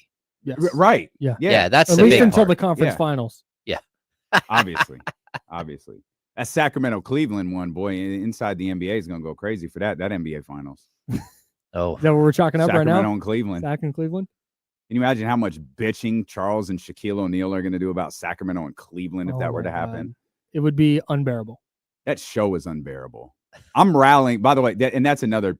That show. I wish that show had died. I It feels like- absolutely hate yeah. that show. It feels like the fact that it's going on, they're like just feeling themselves now. It and is they're just Purely, it is not an information. It is. It's a comedy. Like it's It's fine. entertainment, It's yeah. like 2.5 Men. You tune in if you're brain dead. Mm. Just tune in absolutely brain dead television for 30 minutes. That's all it is. we gotta go. But Jesse, sneaky good Shaq impression. Yeah, very good. Really, really No, good. that was solid. That was solid. Stay tuned. You might hear that coming up next. D'Lo and Casey. No Casey, just D'Lo, Jesse. Some guests hanging out. We've been the insiders for Joe Brazil and James Ham. I'm Kyle Madsen. Jiffy Lube sponsors this program. We're back tomorrow at 10 a.m. Until then, drink water. Be nice to people. See you.